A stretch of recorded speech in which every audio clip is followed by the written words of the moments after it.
Hello बच्चों, my name is are के सिंह और आप देख रहे हैं अपना फेवरेट चैनल फिजिक्स गुरु। लास्ट क्लास में मैंने आपको गॉस थ्योरम, बल्कि 2 लेक्चर हो चुके गॉस थ्योरम के। पहली क्लास में मैंने बेसिक चीज़ें गॉस थ्योरम के लिए बताई थी। उसके बाद सेकेंड जो लेक्चर था उसमें गॉस थ्योरम का कुछ एप्लीकेशन बताया गया था, जिसमें कि electric field due to infinitely long wire, electric field due to charge sheet, electric field due to point charge, 3 फॉर्मूले आपको बताए गए थे और थोड़े से कुछ इस पे इसके एप्लीकेशन ही बताया गया था। चार्ज शीट अगर थिन है या उसकी थिकनेस नेग्लेजिबल नहीं है, और अगर 2 शीट हैं तो किस तरह से इलेक्ट्रिक फील्ड कैलकुलेट करना है। आज उसके आगे हम लोग electric field due to charge sphere पढ़ते हैं। तो स्फीयर बेसिकली आपको यहाँ 4 तरह के होंगे, और 4 तरह के कौन कौन से स्फीयर होंगे और क्या क्या चीज़ें निकालनी है उसके बारे में पहले थोड़ी जानकारी कर लेते हैं, फिर हम लोग आगे इस पर कंटिन्यू करते हैं। देखिए, चार्ज स्फीयर जो है वह आपके 4 तरह के होंगे। पहले टाइप्स ऑफ स्फीयर समझिए, और हर केस में, हर स्फीयर के केस में कुल 8 पॉइंट्स कैलकुलेट करने हैं। ठीक है, अब उसके बारे में बताते हैं, लेकिन उससे पहले हम लोग सबसे पहले देखते हैं कि स्फीयर कितने तरह के होते हैं। Types of sphere, types of sphere.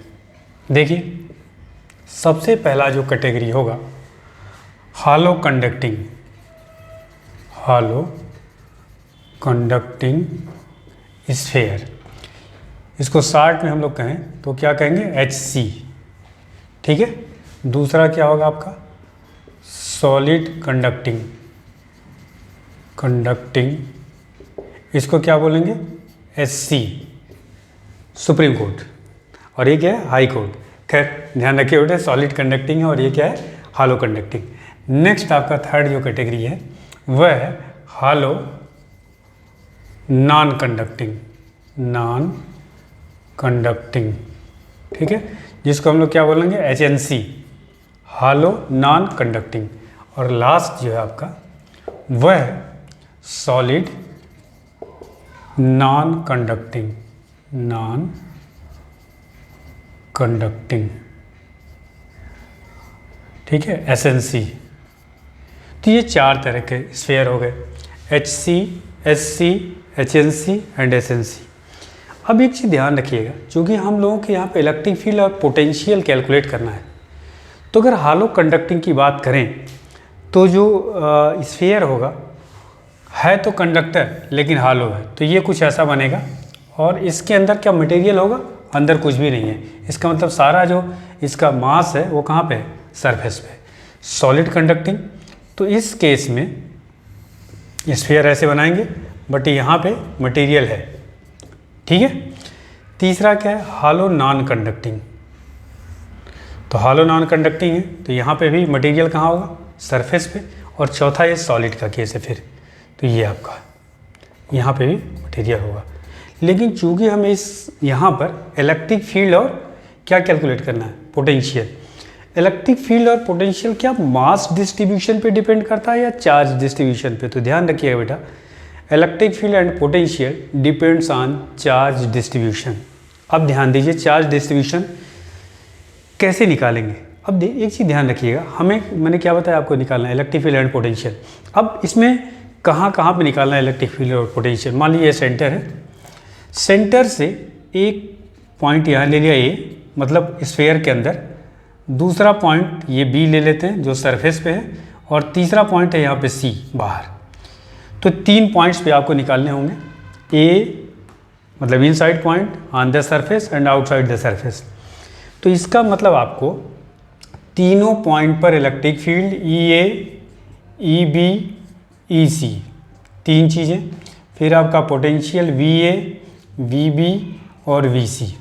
ठीक है, तो ये कितने पॉइंट हो गए, 6। उसके बाद potential energy U and graph. तो इसका मतलब कुल कितने पॉइंट हो गए, 8 पॉइंट। तो 8 पॉइंट और कितने तरह के स्फीयर हैं, 4। इसका मतलब कुल कितने फॉर्मूले या जो भी पॉइंट्स जानकारी आपको करनी कितने हो गए, 32।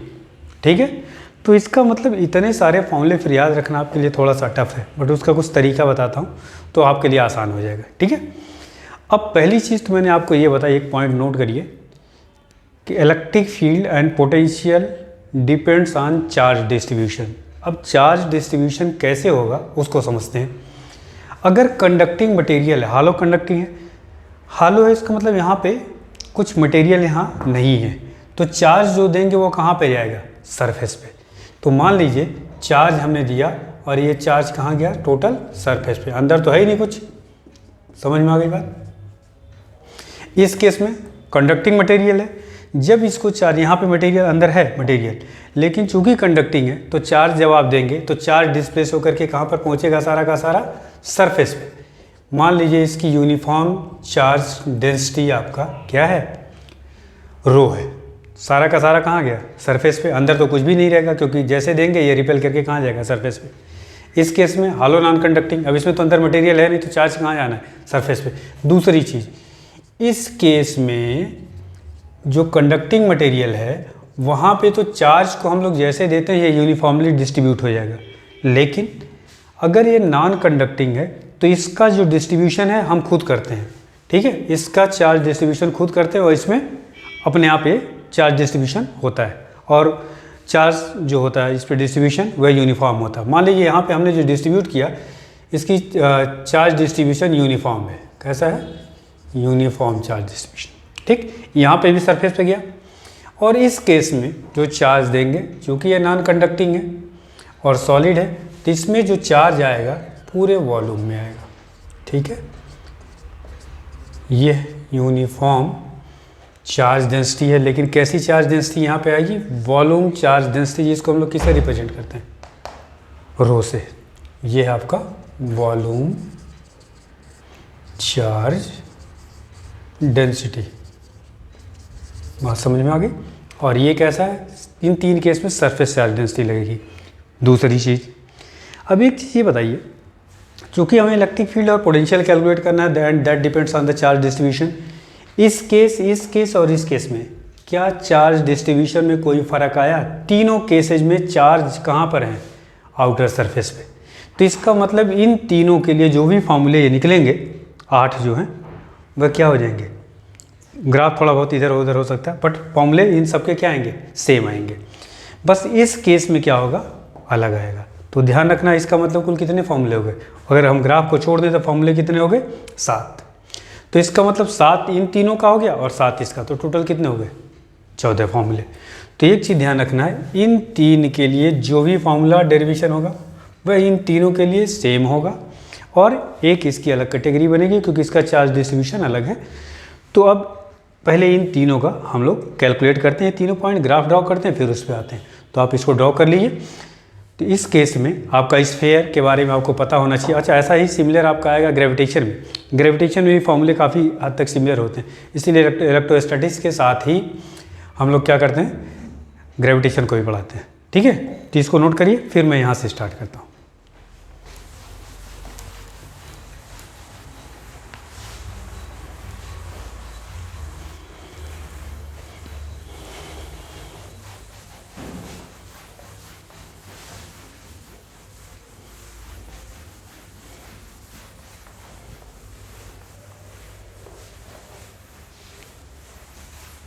चलिए, सबसे पहले इलेक्ट्रिक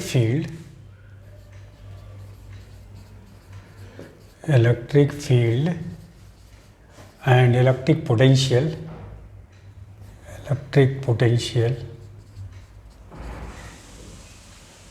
ड्यू टू कौन कौन से केस में बताया था, hollow conducting HC, solid conducting और हालो नॉन कंडक्टिंग HNC। ठीक है, तो ये आपका इन तीन के केस में सेम ही होगा। देखिए क्या है, पहले हम लोग ड्रॉ करते हैं एक स्फीयर। मान लीजिए चार्ज इसको दिया और ये यूनिफॉर्म चार्ज डेंसिटी इसकी क्या है,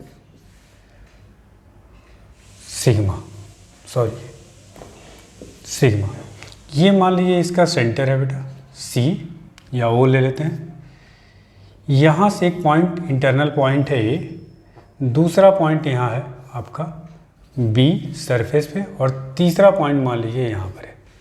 इसके रेडियस को हम मान लेते हैं कैपिटल आर, और जिस पॉइंट पर निकालना है अननोन पॉइंट जो भी हैं उसकी डिस्टेंस हम सेंटर से क्या ले रहे हैं, आर।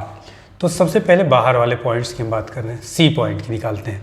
ये डिस्टेंस क्या है, आर है। जब बी पॉइंट पे निकालेंगे तो यही स्मॉल आर और कैपिटल आर क्या हो जाएगा, सेम हो जाएगा। जब ए पॉइंट पे निकालेंगे तो सेंटर से ए पॉइंट की डिस्टेंस क्या हो जाएगी, स्मॉल आर हो जाएगा। तो ये ध्यान रखिएगा, आर उस अननोन पॉइंट का सेंटर से डिस्टेंस है जहाँ पर इलेक्ट्रिक फील्ड और पोटेंशियल हमें कैलकुलेट करना है। बात समझ में आ गई। मान लीजिए इस पर जो चार्ज हमें दिया कुल टोटल चार्ज वह कैपिटल क्यू ले लेते हैं, ठीक है। अब सबसे पहले हम बात करते हैं इलेक्ट्रिक फील्ड की। तो इलेक्ट्रिक फील्ड पहला केस जो इसका होगा, फर्स्ट केस 1, हम पहले इलेक्ट्रिक फील्ड की बात कर रहे हैं अभी। इलेक्ट्रिक फील्ड, ठीक है। अब इस पे case 1, when small r greater than capital R, या कह सकते हैं आप एट आउटसाइडर पॉइंट, ठीक।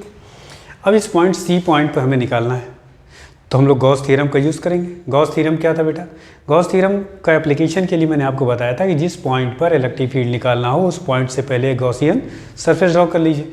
तो जब आप यहाँ से सी पॉइंट से गॉसियन सरफेस ड्रॉ करेंगे स्फेरिकल, तो कुछ इस तरह से बनेगा ये, ठीक है। तो ये गॉसियन सरफेस, अब गॉस थ्योरम अप्लाई करिए। गॉस थ्योरम अप्लाई करना मैंने आपको बता रखा है, कैसे अप्लाई करेंगे। Integration of E D A cos, अच्छा यहाँ पे देखिए, ये मैंने मान लीजिए सरफेस लिया, तो एरिया का डायरेक्शन यही होगा, और ये आपका क्या हो जाएगा, इलेक्ट्रिक फील्ड का भी, तो थीटा कितना हो जाएगा, 0 equal to Q in upon epsilon not, ठीक। तो ई और ये आपका जो cos 0 तो 1 हो जाएगा, D a integration of D A, ये क्लोज सरफेस का कितना हो जाएगा, ये देखिए इस सरफेस की हम बात करें गॉसियन सरफेस की, तो इसकी एरिया कितनी हो जाएगी, surface area 4 pi r square. तो ये हो गया 4 पाई आर स्क्वायर, ध्यान रखिएगा स्मॉल आर होगा, कैपिटल आर नहीं होगा, ये ध्यान रखिएगा। Equal to Q upon epsilon not. अच्छा क्यू इन कितना चार्ज दिया था हमने, कैपिटल क्यू, तो इसको कैपिटल क्यू चाहे तो कर लीजिए, तो ये हो गया कैपिटल क्यू। अब यहाँ से ई की वैल्यूज़ क्या आ जाएगी, देखिए ध्यान से, E equal to 1 upon 4 pi epsilon not Q upon are square, ठीक। या इसको लिख सकते हैं आप के क्यू बाई आर स्क्वायर। अब एक चीज़ ध्यान रखिए, जब भी आउटसाइडर पॉइंट था तो इसका मतलब ऐसा नहीं लग रहा कि सारा का सारा चार्ज सेंटर पे हो, ठीक है। तो आउटसाइडर पॉइंट के लिए sphere act as a point charge placed at the centre, तो ये हो गया। अब अगर हम केस 2 की बात करें, देखिए केस 2 सेकेंड केस की हम बात करें, when small r equal to capital R, इसी फॉर्मूले में पुट कर दिए, तो उस केस में ये को किस पॉइंट पर निकला आपका, एक्सटर्नल पॉइंट सी पे, तो ये आपका हो गया सी पॉइंट पे। तो आपका सरफेस पे या बी पॉइंट पे आप कह सकते हैं ई एस या ई बी, क्या हो जाएगा यहाँ से, K Q upon capital R square, ठीक है।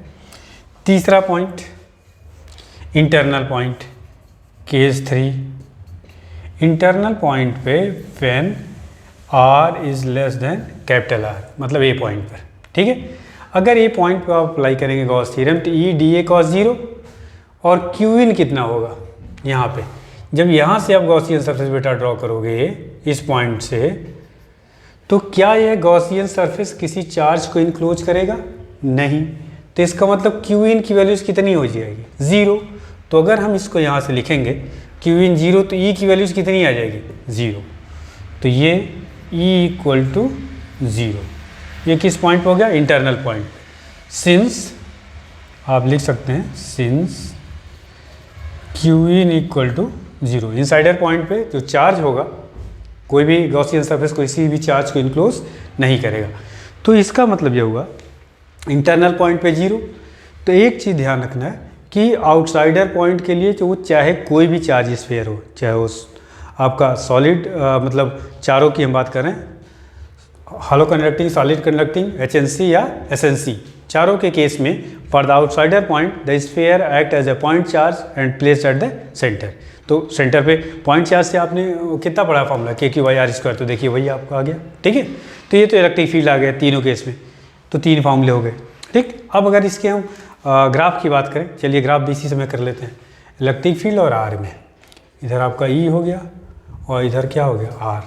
देखिए आर इक्वल टू आर पर मान लीजिए ये आपका पॉइंट है, आर इक्वल टू आर, इस पॉइंट पर कितना है, K constant, Q constant, r constant, तो टोटल क्या हो गया, कांस्टेंट हो गया।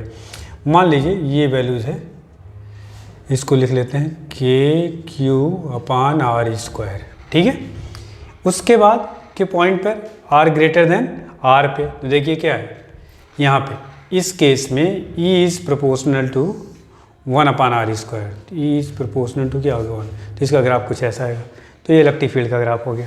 ठीक है, अब बात करते हैं पोटेंशियल की तीनों केसेस में।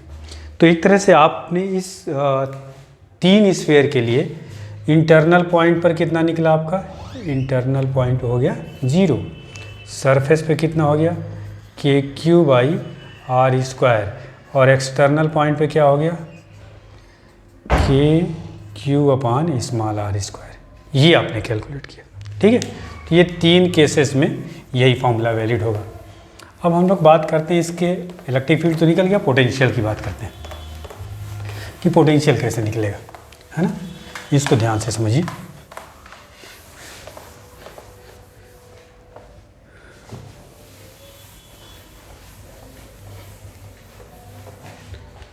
पोटेंशियल फिगर कैसा था, ये देखिए ऐसे था, ये सेंटर हो गया, इंटरनल पॉइंट ए, सरफेस हो गया, और इधर आपका पॉइंट सी लिया गया था।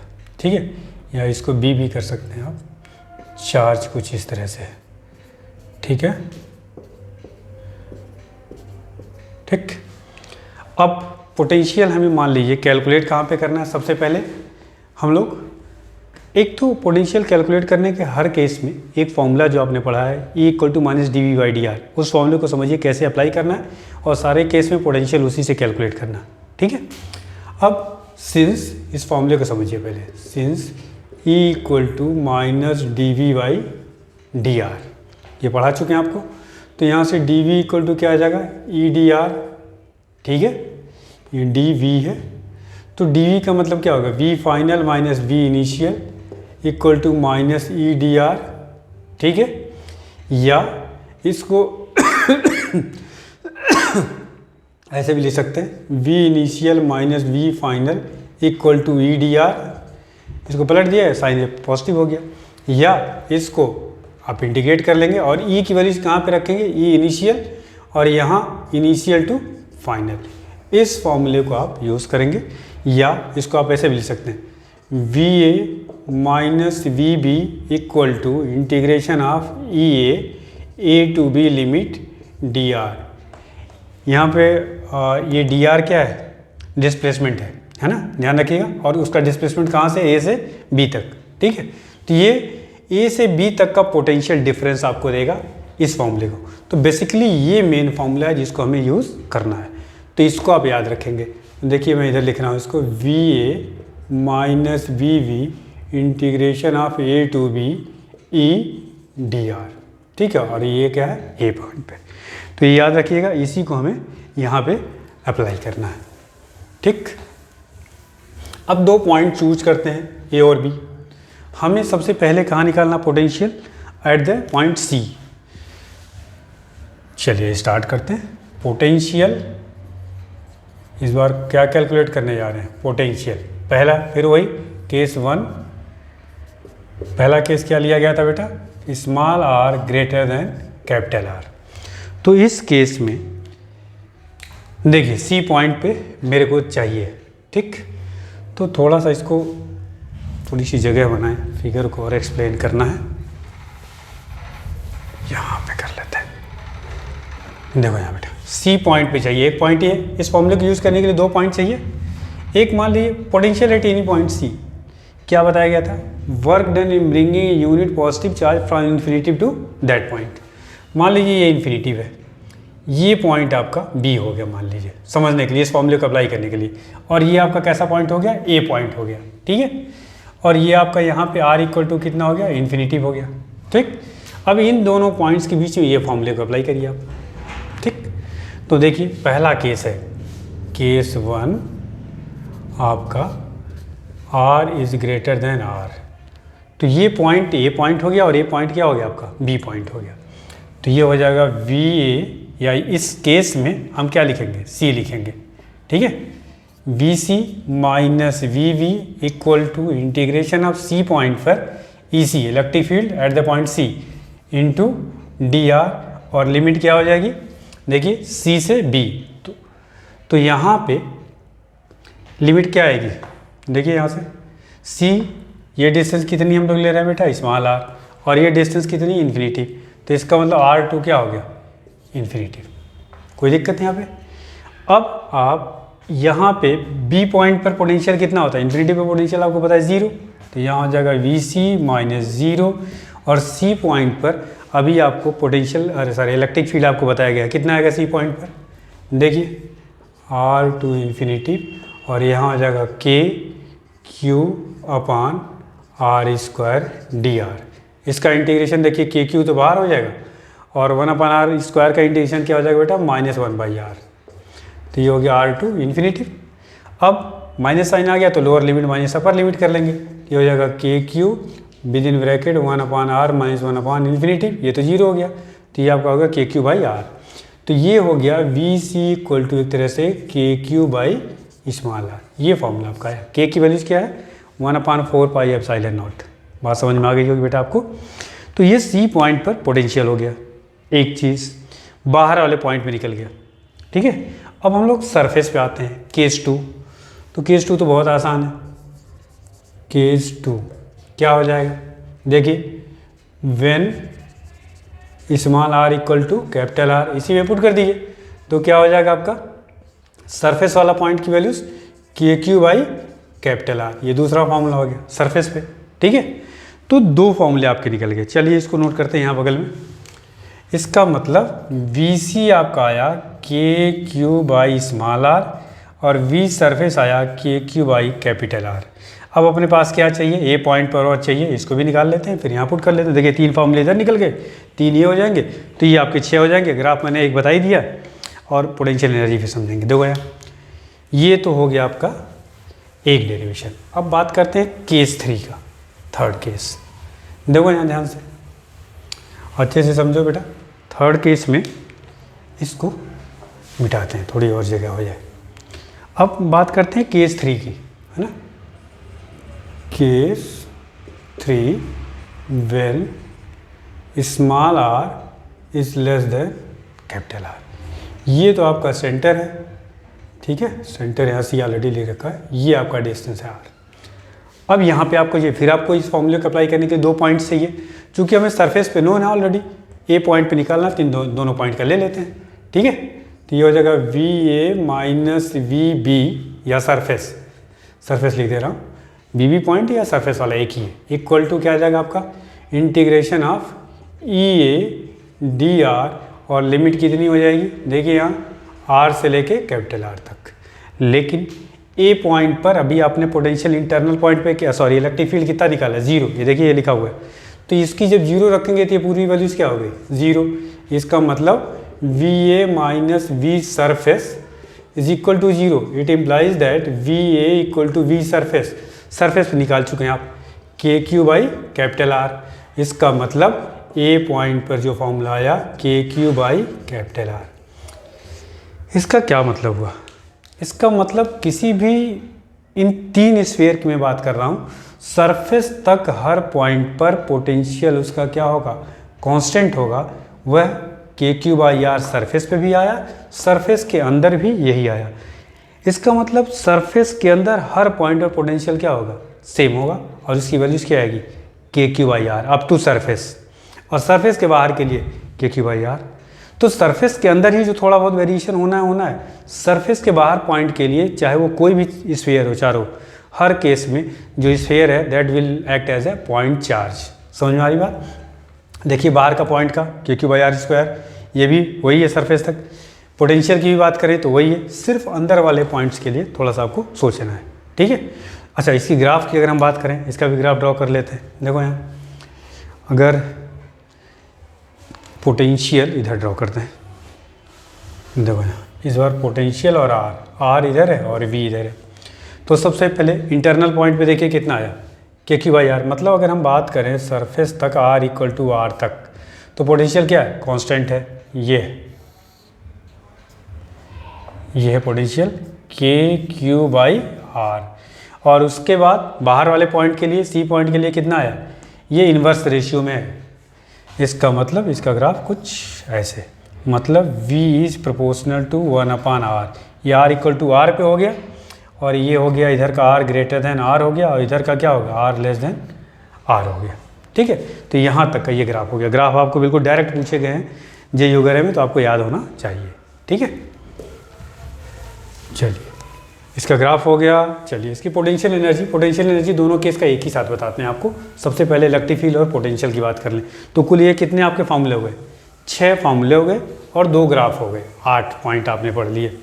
ठीक है, तीनों स्फीयर के लिए। अब हम बात करते हैं जो एक अलग वेराइटी का स्फीयर है, जो कि आपका क्या है, सॉलिड नॉन कंडक्टिंग।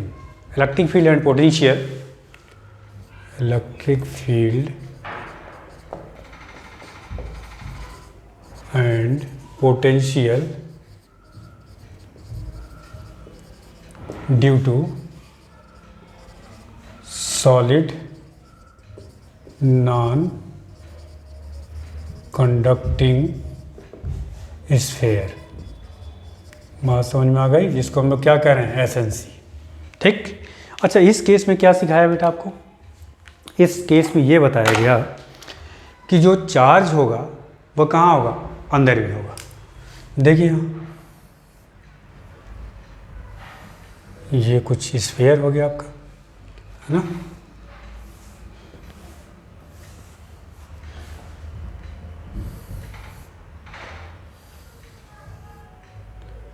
चलिए ये ध्यान रखिएगा, चार्ज कुछ इस तरह से है, यूनिफॉर्म चार्ज डेंसिटी है आपका रो, यूनिफॉर्म चार्ज डेंसिटी रो। इसको हम लोग क्या कहते हैं, वॉल्यूम चार्ज डेंसिटी। अब इसी तरह से यहाँ पे भी आपके 3 पॉइंट्स हैं, एक एक्सटर्नल पॉइंट हो गया, एक सरफेस का पॉइंट हो गया, एक इंटरनल पॉइंट हो गया, और ये आपका सेंटर हो गया वो। ठीक, इलेक्ट्रिक फील्ड पहले कैलकुलेट करते हैं, ये डिस्टेंस ले लेते हैं r।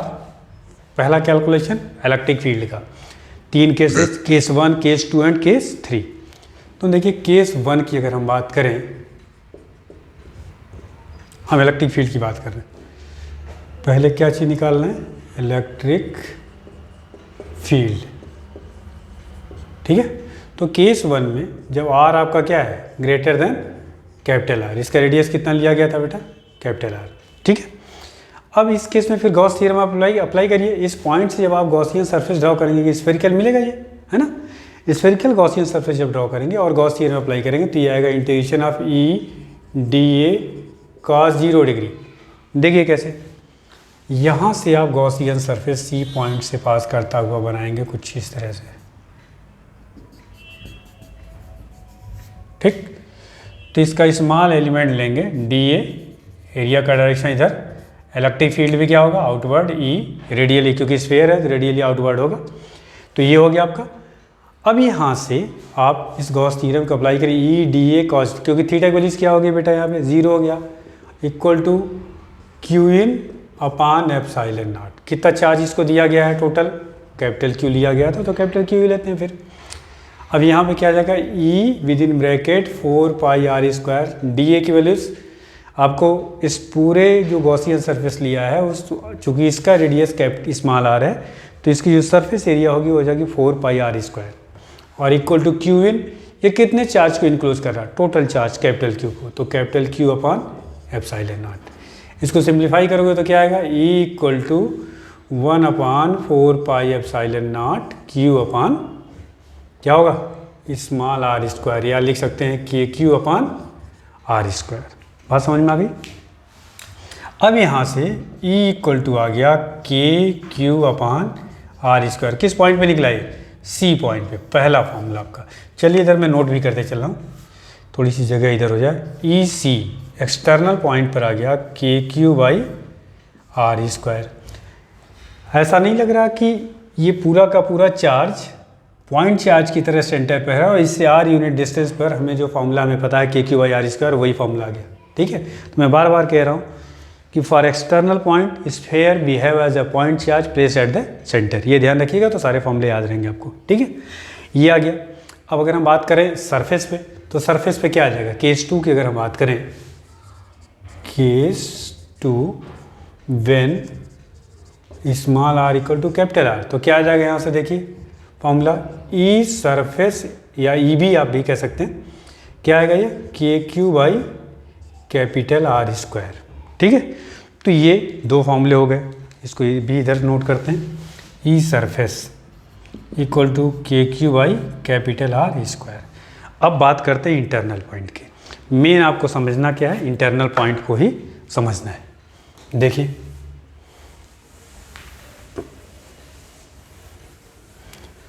अब इंटरनल पॉइंट में क्या है, इसको एक देखिए, मान लीजिए ये पॉइंट है, इसको अब इस पॉइंट से जब गॉसियन सरफेस आप ड्रॉ करेंगे कुछ इस तरह से,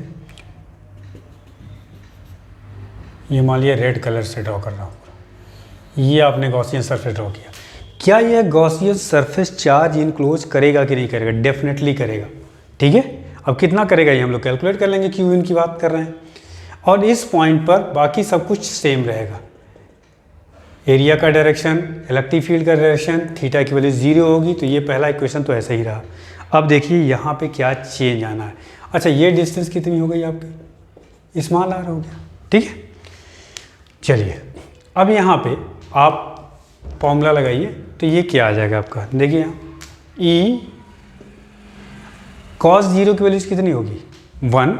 अब हम लोग बात करते हैं dA की वैल्यूज़, तो dA तो हमेशा ध्यान रखिएगा ये इंटीग्रेशन है, इंटीग्रेशन ऑफ dA आएगा, तो ये लिखेंगे कैसे आप, ई इंटीग्रेशन ऑफ dA और ये क्लोज सरफेस, तो क्लोज सरफेस dA का हिस्सा कितना आएगा, कौन सा हमने इस गॉसियन सरफेस की बात कर रहे हैं, तो ये हो जाएगा 4πr², 1/ε0 क्यू इन। क्या अब ये टोटल चार्ज क्यू को इनक्लोज कर रहा, क्या नहीं, अब तो चार्ज कम हो गया ना बेटा, कुछ चार्ज तो बाहर चला गया, तो कैसे कैलकुलेट करेंगे कि इतना चार्ज आया। अगर हम बात करें वॉल्यूम चार्ज डेंसिटी की, रो इक्वल्स टू Q/, क्या आएगा 4πR³, ये होगा।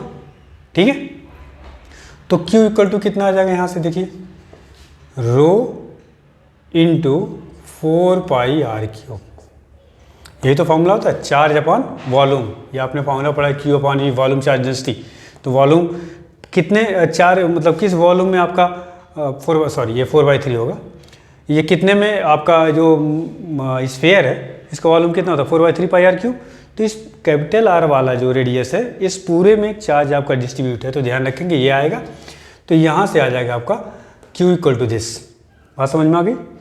लेकिन अब अपने इस पर्टिकुलर केस में क्या आएगा फॉर्मूला, ये ध्यान रखना है कि Q कितना लिखेंगे। ठीक है, तो इसके लिए क्या करेंगे आप देखिए, यहाँ इसके लिए टोटल चार्ज को तो नहीं इंक्लोज कर रहा है, ठीक है तो यहाँ पे आ जाएगा आपका Q इक्वल्स टू रो, और ये वैल्यूज़ कितनी आ जाएगी 4/3πr³ हो जाएगा। क्या बात समझ में आ गई। अब इसको लिखिए आप, ठीक है, तो ये हो जाएगा E विदिन ब्रैकेट 4πr², 1/ε0। अच्छा, Q इन की वैल्यू, चलिए Q इन यहाँ लिख दे रहा हूँ, Q इन की वैल्यूज ये हो जाएगी आपका कितना, रो इंटू 4/3πr³। ठीक, इसको सिंप्लीफाई करते हैं, देखिए कितना आएगा, 4 और पाई ये कैंसिल हो गया, R², यहाँ R³ R बचा है यहाँ पे, तो आया कितना, रो अपान ये 3 बचेगा, 3/ε0 स्मॉल r। ठीक है, यह फॉर्मूला किसके टर्म में आपका आया, रो के टर्म में आया। एक तो फॉर्मूला, इसको दो फॉर्मूले इसके होंगे, ध्यान रखिएगा। तो यहाँ तो बात इंटरनल पॉइंट की हो रही है, तो एक फॉर्मूला ये हो गया रो अपान 3/ε0 r। थोड़ा सा और देखिए, ये किसके टर्म है, वॉल्यूम चार्ज डेंसिटी क्यों। हम चाहें तो इस रो की वैल्यूज ये पुट कर सकते हैं, Q/4/3 पाई आर क्यूब, ठीक। तो Q के टर्म में आ जाएगा फॉर्मूला, तो देखो क्या आएगा बेटा, E इक्वल्स टू ये हो गया R/3 ये वैल्यूज हो गई, और रो की वैल्यूज कितनी हो गई, ये Q/4/3, तो 3 ऊपर चला जाएगा आपका, यहाँ 4/3 पाई कैपिटल R क्यूब, ठीक। इसको सॉल्व करिए, देखिए क्या आएगा, एक तो 3 और 3 कैंसिल हो गया, तो यहाँ आया, और ये आ गया 4πε0, मतलब 1/4 pi epsilon not Q/R cube into small r, या इसको क्या लिख सकते हैं, KQ/R cube into small r। बात समझ में आ गई। तो ये दूसरा फॉर्मूला हो गया, मतलब इंटरनल पॉइंट पे दोनों फॉर्मूले आपको याद रहे तो ज़्यादा अच्छा है। तो ये हो गया E equal to KQ/R cube small r, ये आपके पास फॉर्मूले हो गए, ठीक है, इलेक्ट्रिक फील्ड के। अब हम लोग बात करते हैं किसकी, इलेक्ट्रिक पोटेंशियल की। पोटेंशियल कैलकुलेट करते हैं, फिर वही सेम उसी तरीके से ये फॉर्मूले याद रखिएगा बेटा। ये हो गया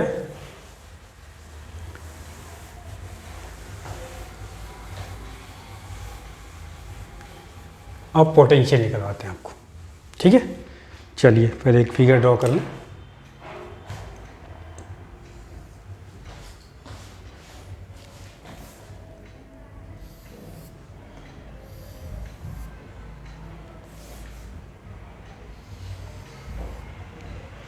क्या यार टेढ़ा मेढ़ा बन रहा, चलिए ये काम चलेगा आपका। और इसमें चार्ज है सब जगह, यूनिफॉर्मली है, ठीक है। अब हम लोग फिर उसी तरीके से एक पॉइंट अंदर लेते हैं, एक सरफेस पे लेते हैं, एक पॉइंट कहाँ लेते हैं, बाहर। तो पहले बाहर के पॉइंट पे निकालते हैं, फिर सरफेस पे निकालते हैं, और फिर अंदर कैलकुलेट करते हैं। फिर उसी तरह से फॉर्मूला भी आपको क्या बताया था पोटेंशियल कैलकुलेट करने के लिए, याद करिए, ये बताया गया था VA minus VB equal to integration of EA dr A to B, ठीक है, इसी का यूज़ करना है। अब C पॉइंट का निकालना, तो एक पॉइंट और होना चाहिए, तो इन्फिनिटी वाला पॉइंट हम लोग लेते हैं यहाँ पे, है ना। R इक्वल टू क्या था, इन्फिनिटी, और ये पॉइंट क्या लिया था, B मान लीजिए, है ना, या कुछ और ले लीजिए, D ले लीजिए, क्योंकि ऑलरेडी यहाँ D लिखा हुआ है, ठीक। अच्छा, ये वाली डिस्टेंस कितनी थी आपकी, R। चलिए अप्लाई करिए अब इसको। आपको एक्सटर्नल पॉइंट और सरफेस तक तो कोई प्रॉब्लम नहीं, सेम वही फॉर्मूला आना है, आपको पता है। तो देखिए यहाँ जब आप अप्लाई करेंगे, केस 1 कर लीजिए इसको भी, केस 1 कौन सा, R ग्रेटर देन R, तो आपका क्या हो जाएगा, VA, यहाँ पे इस केस में अप्लाई करेंगे तो क्या लिखेंगे, देखिए VC minus VD equal to EC, और ये हो गया C से D की वैल्यूज कितनी जाएंगी, R से लेके इन्फिनिटी। चलिए एक ही बार पुट कर दे रहा हूँ, R से लेके इन्फिनिटी और DR, क्लियर। अब इसको जरा देखिए, यहाँ पे D पॉइंट पे तो पोटेंशियल इन्फिनिटी में आपको पता है 0, तो ये हो गया VC minus 0 equal to C point पर इलेक्ट्रिक फील्ड क्या बताया गया था, KQ/R square integration R to infinity DR, ठीक है। तो KQ तो बाहर हो गया, इसका इंटीग्रेशन 1/R स्क्वायर का -1/R, R से लेके इन्फिनिटी, लिमिट आप पुट करेंगे तो क्या आएगा, ये यहाँ देखिए KQ और ये आ जाएगा 1/R माइनस 1/इन्फिनिटी, 1/इन्फिनिटी की वैल्यूज क्या होगी 0, तो ये आपका आ जाएगा VC इक्वल टू KQ/R, ये फॉर्मूला आपका गया, समझ में आ रही बात। एक्सटर्नल पॉइंट पे, और सरफेस पे क्या आ जाएगा, R इक्वल टू क्या आ जाएगा, कैपिटल R आ जाएगा, तो सरफेस का आपका आ जाएगा। तो केस 2 भी यहीं लिख देता हूँ आपको, केस 2 R इक्वल टू क्या आ जाएगा बेटा, R, तो V सरफेस क्या आ जाएगा, KQ/R। कोई दिक्कत इन 2 पॉइंट्स पर। अच्छा, पिछले केस में मैंने शायद ग्राफ नहीं प्लाट किया था, चलिए ग्राफ अभी बता देता हूँ, उसका भी ग्राफ दोनों के एक ही साथ प्लॉट कर देता हूँ। इस पॉइंट्स को, ये तो सरफेस तक हो गया, इन दोनों पॉइंट्स को नोट करते हैं इधर साइड में। तो ये हो गया आपका VC, कितना आया बेटा, KQ/r, VB या सरफेस इसको लिख लेता हूँ, क्या आया, KQ/R। अब बचता है A पॉइंट पर निकालना, अभी चलिए उसको भी निकालते हैं, कैलकुलेट करते हैं क्या आएगा पोटेंशियल, जो कि थर्ड केस है, R लेस देन R पे। चलिए, इस फॉर्मूले का यूज़ करना ही है आपको।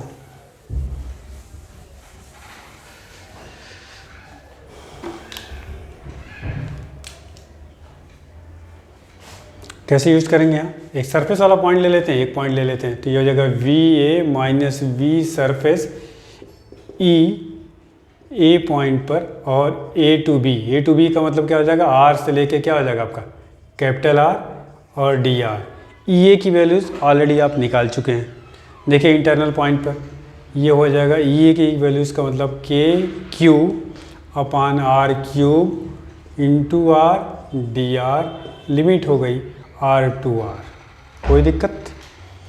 अब यहाँ पर ये के क्यू बाई आर क्यूब तो कांस्टेंट बाहर हो गया, K Q by R cube बाहर, और आर का इंटीग्रेशन क्या हो जाएगा बेटा, आर स्क्वायर अपान टू, तो ये हो गया आर स्क्वायर अपान टू बाहर कर दे रहे हैं, और लिमिट हो गई आपकी small R to capital are.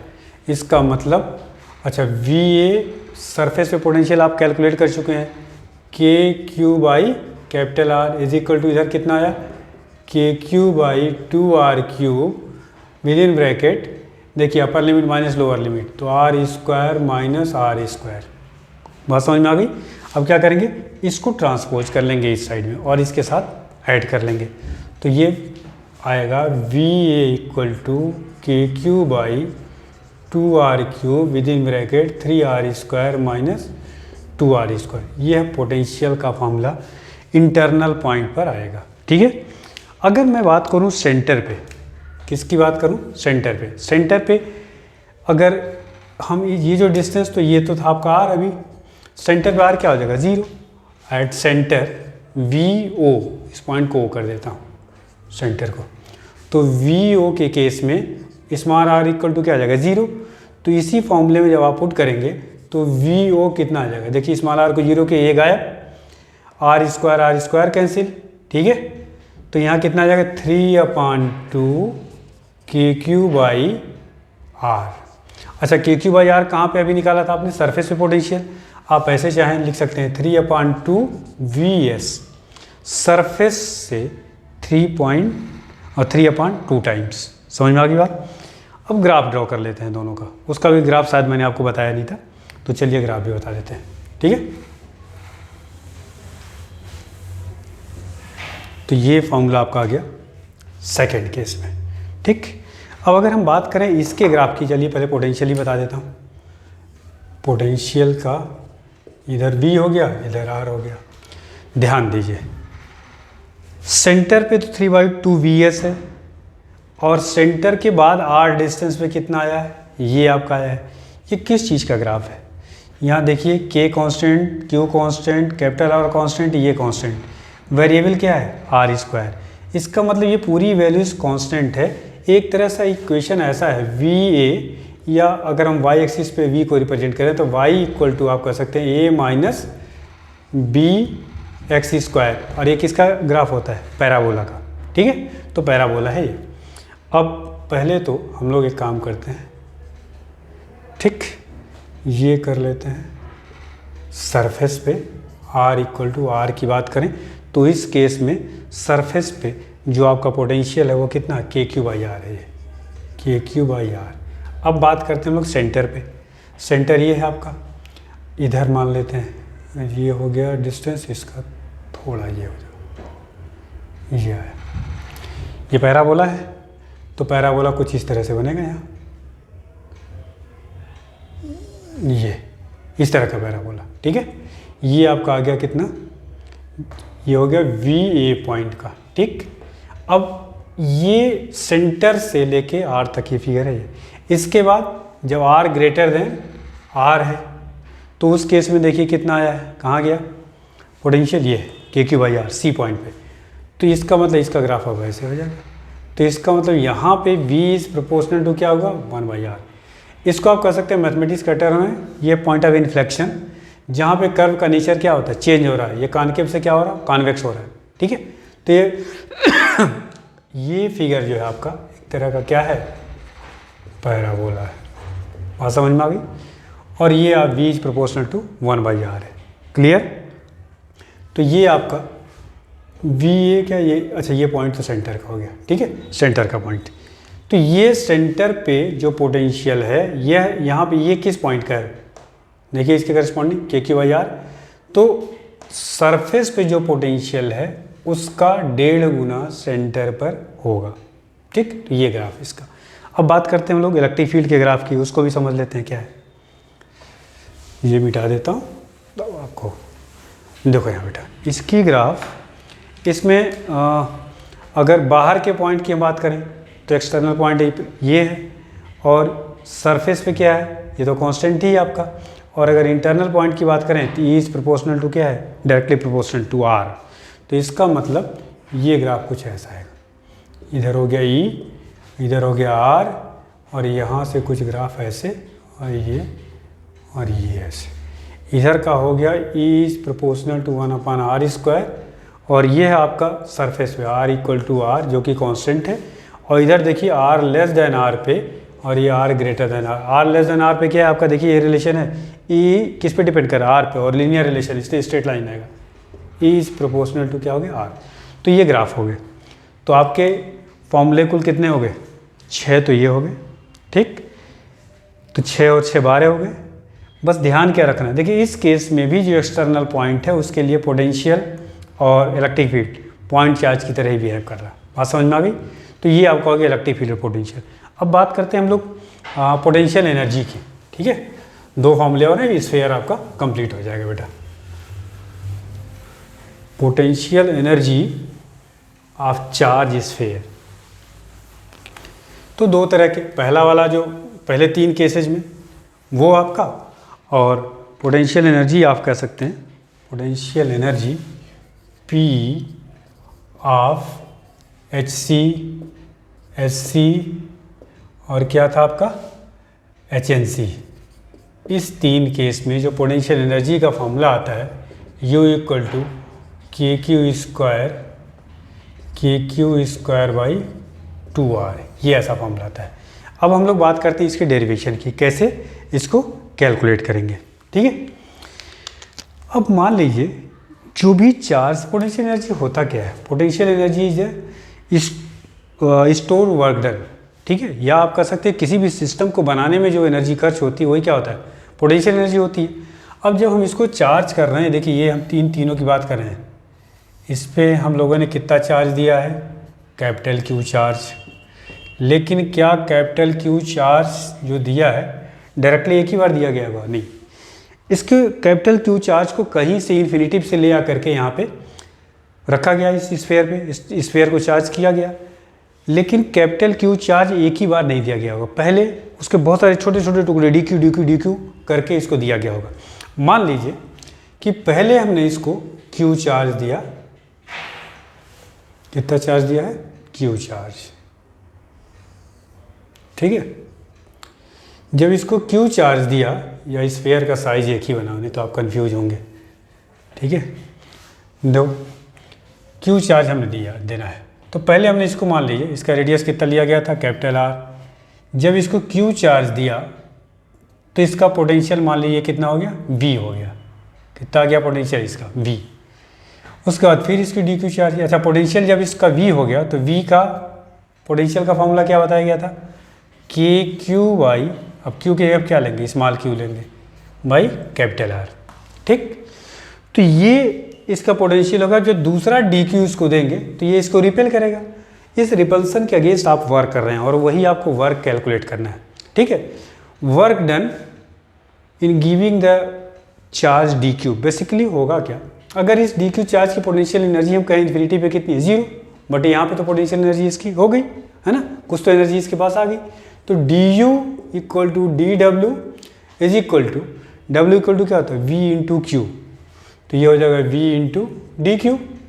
ठीक, V की वैल्यूज कितनी आपके पास है, KQ/R dQ। समझ में आ रही बात। टोटल वर्क डन, तो टोटल वर्क डन W = क्या आ जाएगा आपका, इंटीग्रेशन कितना चार्ज दे रहे हैं, 0 से लेकर के Q तक कैपिटल Q चार्ज दे रहे हैं। और यहाँ आपका हो जाएगा K/R, बाहर कर लीजिए कांस्टेंट, Q × dQ। इसको इंटीग्रेट करेंगे तो K/R, और इसका हो जाएगा Q² 2, और लिमिट हो गई 0 to Q। तो 2 बाहर कर लीजिए, तो W इक्वल टू आ गया K/2R, ठीक है। और यहाँ लिमिट हो गई Q स्क्वायर माइनस 0, तो क्या आ गया बेटा आपका KQ स्क्वायर बाई 2R। बात समझ में आ गई। ये वर्क डन, और यही वर्क डन इसकी क्या होगी, पोटेंशियल एनर्जी। तो पोटेंशियल एनर्जी का जो फॉर्मूला आया वह आया KQ स्क्वायर बाई 2R। अब यह पोटेंशियल एनर्जी है कहाँ, पहली चीज़ एक चीज़ ध्यान रखिएगा, potential energy stored in form में लगे इलेक्ट्रिक फील्ड। इलेक्ट्रिक फील्ड के ही टर्म है। इलेक्ट्रिक लाइंस जब यहाँ बनाएंगे तो कैसे बनेंगे इलेक्ट्रिक लाइंस, देखिए रेडियली आउटवर्ड बनेगी ऐसे, ये इधर, ये इधर, आप रेडियल इधर बनाइए, इधर, इधर, इधर, ये आपके इलेक्ट्रिक फील्ड लाइंस। और आपको पता है कि इलेक्ट्रिक फील्ड लाइन क्या कैरी करती है, एनर्जी। ये एनर्जी बेसिकली कहाँ से, ये पोटेंशियल एनर्जी जो है वो कहाँ से कहाँ तक है स्टोर्ड। यही पोटेंशियल एनर्जी देखिए जहाँ पे इलेक्ट्रिक लाइंस होंगी एनर्जी वहीं पे होगी। और ये लाइंस कहाँ पे हैं, आर से लेके कैपिटल आर से लेके इन्फिनिटी तक। यह एनर्जी जो है पोटेंशियल एनर्जी, यह सरफेस से लेकर के इन्फिनिटी तक बिखरी हुई है, जिसकी वैल्यूज़ कितनी है KQ स्क्वायर बाई 2R। बात समझ में आ गई। ऐसा ही आपको फॉर्मूला मिलेगा। इसी तरह से जब कैपेसिटर आएगा तो एनर्जी जो है यहाँ पे, ये आपको पता होना चाहिए कहाँ से कहाँ तक है। कंडक्टर पे 3 केसेज में बताया गया था एनर्जी जो कहाँ से कहाँ तक आपकी बिखरी हुई है, आर से लेकर के इन्फिनिटी तक। और यही एक तरह से कैपेसिटर का यहीं से स्टार्टिंग होगी, ठीक है। चलिए इसको नोट करिए। और लास्ट केस है इसका, वो भी कर लेते हैं।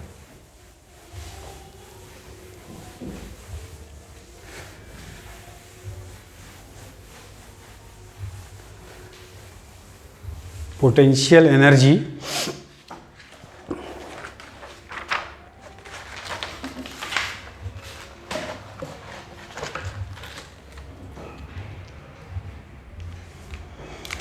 लास्ट केस है आपका, क्या है, पोटेंशियल एनर्जी,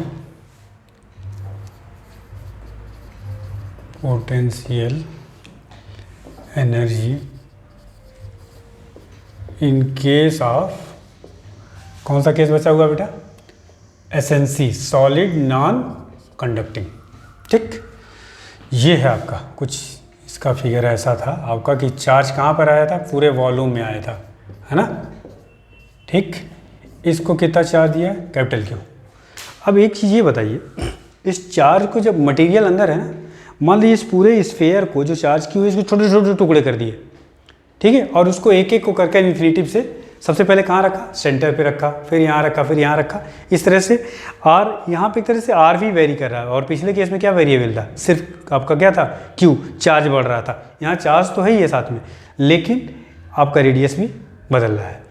तो मान लीजिए कोई हमने आर्बिट्रेरी शेप का ले लिया एक स्फेयर, जिसको हमने ये सबसे पहले चार्ज कहाँ पे रखा बेटा, सेंटर पे रखा, DQ चार्ज ले आए। अब उस केस में जो चार्ज दिया हमने, मान लीजिए इस पर Q चार्ज दिया, इसका पोटेंशियल क्या हो गया V, और अभी आपको V की वैल्यू बताइए क्या होगा, V इक्वल्स टू क्या आएगा, KQ, जनरल ले लिया स्मॉल r, ठीक है। इसका वैसे कितना रेडियस है आपका, कैपिटल R है बेटा, KQ by, sorry small Q होगा यहाँ, KQ by small r, potential तो निकल गया।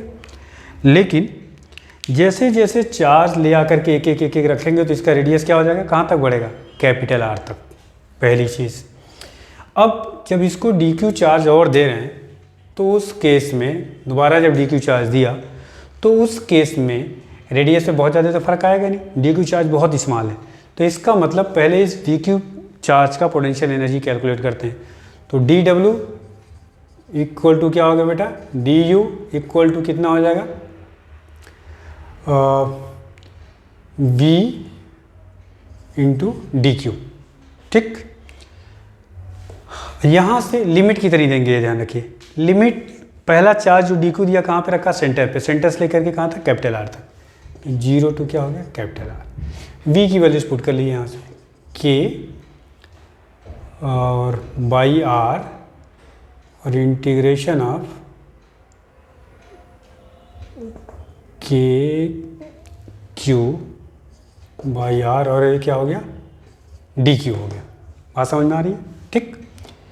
अब यहाँ से इसको आप चाहें तो लिख सकते हैं K by R integration of Q और डी क्यू। ये हो गया आपका क्या चीज़, लिमिट दे दिए हैं, तो इसको अभी यहाँ लिमिट ना लिखिए, टोटल वर्क डन में लिमिट ले लेंगे, है ना।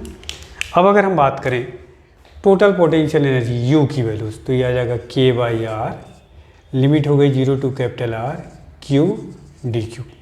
अब देखिए क्यू कितना होगा और डी क्यू कैसे निकालेंगे, इसको ध्यान से समझते हैं, ठीक है। जब आप ये समझ जाएंगे उसके बाद इस क्यू और डी क्यू की वैल्यूज पुट कर देंगे, फिर आपका काम हो जाएगा आसान, ठीक। तो क्यू कैसे निकालेंगे, स्मॉल क्यू। आपको चार्ज डेंसिटी इसमें कितनी दे रखी है, चार्ज डेंसिटी क्या होगा, कैसे निकालेंगे आप। ये जो कैपिटल क्यू चार्ज है वह बेसिकली कितने वॉल्यूम पर है, इस पूरे वॉल्यूम पे, जिसका रेडियस कितना है आर। तो इसका मतलब इसकी जो चार्ज डेंसिटी होगी, volume charge density, rho equal to कितना आएगा, Q upon 4/3 pi R cube, ठीक। ये इस पूरे चार्ज का, और हमें कितने रेडियस का चार्ज चाहिए, ये क्यू क्या है बेटा, इस स्मॉल रेडियस का चार्ज है, तो इसका मतलब इनटू कितना कर दें, देखिए इसका वॉल्यूम कितना आ जाएगा 4/3 पाई आर क्यूब। इस वॉल्यूम का हमें चार्ज निकल जाएगा। सबसे पहले ये आपका चार्ज पर यूनिट वॉल्यूम निकाल लिया, मतलब चार्ज पर यूनिट वॉल्यूम में हम इस वॉल्यूम का को मल्टीप्लाई करेंगे तो आपको इस वॉल्यूम में कितना चार्ज इंक्लोज हो रहा वो आपका निकल जाएगा। तो क्या क्या कैंसिल हो रहा है यहाँ देखिए, 4/3 पाई ये कैंसिल हो गया, तो कितना आ गया क्यू, ये आया स्मॉल क्यू की वैल्यू, क्यू, और आपका आ गया R cube upon are cube. बात समझिए, क्यू की वैल्यूज तो आ गई। अब इसको डी क्यू निकालिए आप, डी क्यू कितना आएगा, इसको डिफ्रेंशिएट करिए। इधर वेरिएबल क्या है, क्यू आर में कोई वेरिएबल है क्या, नहीं, तो क्यू अपान आर क्यूब तो रहेगा ही। इस आर क्यूब का डिफ्रेंशिएशन कितना आ जाएगा 3r² डी आर। बात समझ में आ गई। आप चाहें तो इसको ऐसे लिख लीजिए 3 और QR² डी आर, और ये आपका हो गया डी क्यू। यह क्यू और डी क्यू की वैल्यू यहाँ पुट करके इंटीग्रेट कर दिए, आपको रिजल्ट मिल जाएगा। इसका इंटीग्रेशन क्या आएगा बेटा, K upon R into Q की वैल्यूज कितनी है देखिए उधर से, Q by R cube, D Q की वैल्यूज कितनी है बेटा, ध्यान दीजिए 3QR² upon are cube D R. इसका इंटीग्रेशन करना 0 टू r तक। अब देखिए क्या क्या कैंसिल हो रहा है, आर क्यूब r² 5 पावर, एक यहाँ से कैंसिल, तो r पावर कितना आ जाएगा 4, बाकी तो सब कांस्टेंट है। r पावर यहाँ 6 है ना, तो k और q r⁴ integration of r⁴ D R 0 to r। इसकी इंटीग्रेशन क्या आ जाएगी r⁵/5 है ना। तो जब आप इसको सिंप्लीफाई करेंगे तो कितना आएगा, सिंप्लीफाई करने के बाद u की जो वैल्यूज आएगी वह आएगा 3/5 KQ/R। यह पोटेंशियल एनर्जी का फॉर्मूला हो गया, ठीक है। पोटेंशियल एनर्जी पिछले केस में कितनी आई थी, लास्ट केस में देखिए वहाँ पे, तो ये आपका आया था KQ²/2R, ये आएगा KQ², ये Q² आना चाहिए भाई, हाँ ठीक है। ये देखिए Q और Q, तो ये आ गया 3/5 KQ²/R। और पिछले केस में कितना आया था पोटेंशियल एनर्जी, KQ²/2R। अगर हम इसकी बात करें KQ²/R को कांस्टेंट कोई ले ले वैल्यूज, तो ये हाफ कांस्टेंट हो गया, और ये कितना हो गया 0.6 हो गया, ये 0.5 है, ये पॉइंट, अगर इसकी वैल्यूज निकालें हम तो ये हो गया 0.6 KQ²/R, और ये कितना आया बेटा, दिस इक्वल टू 0.5 KQ²/R। तो इसका मतलब, अच्छा यहाँ पे एनर्जी कहाँ पे है, इस केस में भी आपको पता होना चाहिए। अभी आपको बताया गया पिछले केस के बाद, ऐसे इसको नोट कर लिए, थोड़ा सा मिटाऊँ समझा दूँ आपको। लास्ट पॉइंट ये हो गया आपका, देखो यहाँ लास्ट केस में जो आपको बताया गया था वह एनर्जी कहाँ पे थी, सरफेस लेके इन्फिनिटी तक। यहाँ पे एनर्जी कहाँ है, अंदर भी है और बाहर भी है। तो इस केस में एनर्जी आपका अंदर भी है और कहाँ है, बाहर। कितनी अंदर है, इसमें देखिए बाहर वाला ये माइनस कर लीजिए, है ना। तो बाहर कितनी हो गई आपकी 0.5 KQ²/R, और बचा यहाँ कितना अंदर 0.1। तो आप ये कह सकते हैं जो टोटल एनर्जी है 3/5 KQ²/R, ये दो पार्ट में है। ये पहली चीज़ तो KQ²/2R, ये आपका कहाँ पे था, बाहर, स्फेयर के बाहर। और बचा कितना बेटा यहाँ से हाफ हो गया था, ये 0.1 बचेगा, तो ये आएगा आई थिंक KQ²/10R। ठीक है, ये कहाँ पे आ जाएगा, अंदर। इसका मतलब स्फेयर के अंदर भी एनर्जी है इतनी थोड़ी सी, और बाकी एनर्जी कहाँ है, बाहर। तो ये रहा आपका बेटा कंप्लीट स्फेयर्स के बारे में, जिसमें हमने उसके ग्राफ पढ़े, सारे फॉर्मूले पढ़े, और चारों तरह के स्फेयर में तीन तरह, एक कैटेगरी में जाता है और एक अलग होता है, जिसके बारे में कंप्लीट डिस्कशन आपका था। ठीक है, मुझे लगता है बेटा समझ में आ गया होगा, जितने भी कन्फ्यूजन रहे होंगे या आपका दूर हो गया होगा। ठीक है, थैंक यू।